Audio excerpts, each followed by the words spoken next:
So this is the roundup of week 5, and this is all about finds. Although what you've got behind us is rather, well, I suppose we'd consider it rather a large find, which is Santa Sabina. And so I thought I'd start off with asking Simon why this is relevant to this week, week 5. Well, Santa Sabina, I'm sure some of you know, is a glorious 5th century church on the Aventine Hill in Rome, as you can see it there. It's a particularly beautiful church, but for us the symbolism is that it represents the presence of Christianity at the Porters, in the sense that we have a good evidence from the excavations of Lydia Paroli and Mauro Majorano for the development of a basilical church, probably from some time around the later 4th century AD onwards, becoming ever more complex and ever more grandiose in its sort of scheme and its decoration. So anyway, it's advertising the fact that Portus too had a Christian community, and indeed had a bishop from the early 4th century onwards. So it's an important Christian centre, and remains so right the way through the Byzantine period, and indeed right even down to the present day. Mm-hmm. And so, as you remember, we suggested that you have this in your mind's eye and also your mind's ear when you're thinking about how the Basilica might have been at Basilica Portuense. Okay, so but we're starting off with what was the hardest question this week, and the hardest question this week was, which of these statements about Roman fineware is not true?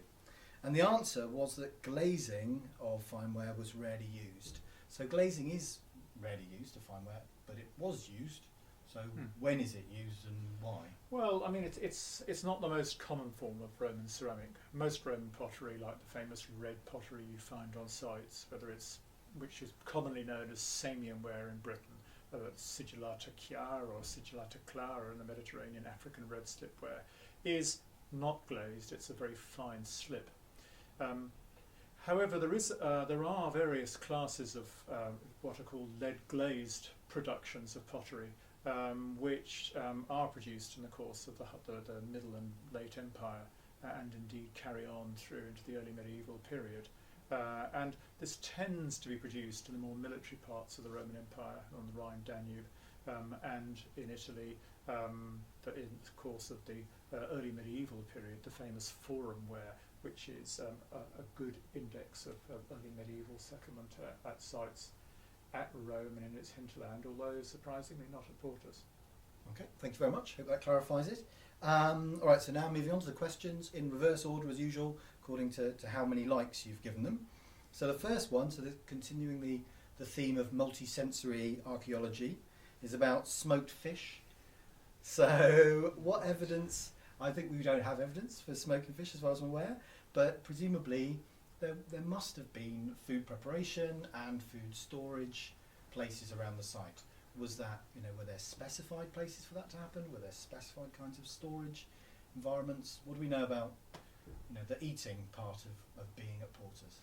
That's a very, very good question. And it's not an easy one to answer, actually, because you have to remember that Porters is a very odd place.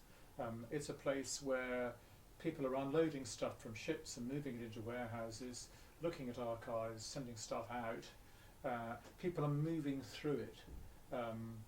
So it's not an urban community in any sense, and it's not the kind of place where you'd expect that. Indeed, we don't, for the first, right up until the late antique period, we don't find that. Mm-hmm. All that kind of activity, of course, happens most of the time. It obviously happens at Ostia. However, one imagines that it must have happened in those parts of Portus where there was a residential community. In other words, down towards what's now the modern Episcopio, and probably on the north side of the Fossa Traiana.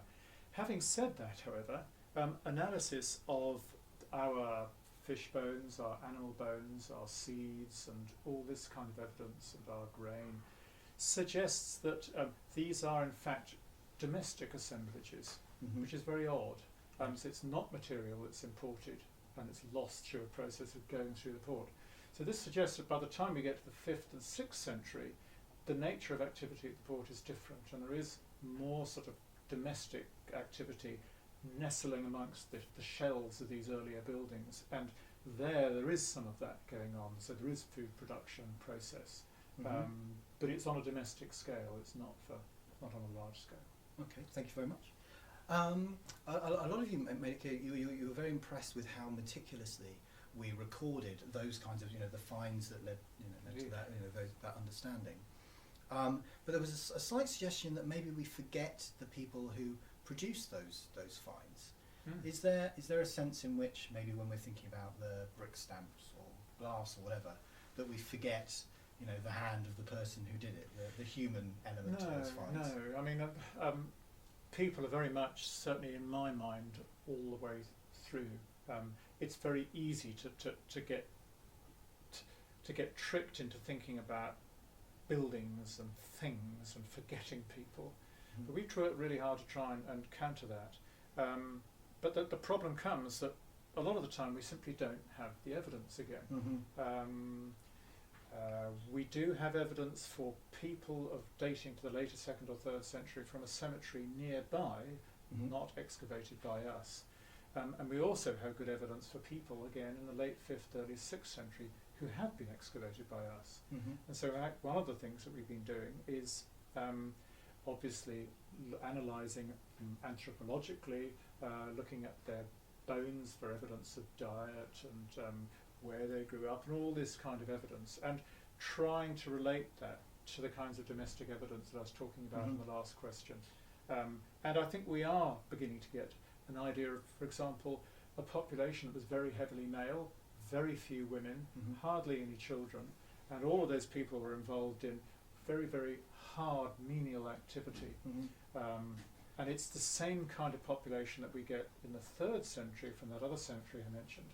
But that seems to be very, very different from the population that were buried in the Isola Sacra cemetery to the south of Portus. So different kinds of population, and going to be, I think, very, very complicated for us to stand. Quite a cosmopolitan, transitory population. We're only getting snapshots of it. But you've answered my next question, right?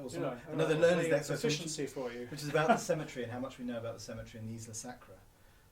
And then related to that, whether there's been any isotopic analysis done there, equivalent to ours, and if we know anything more about the isotopic evidence from Portus than we spoke about on the course. No, not really. I mean, the Isola Sacra Cemetery is one which begins, it's to the south of Portus.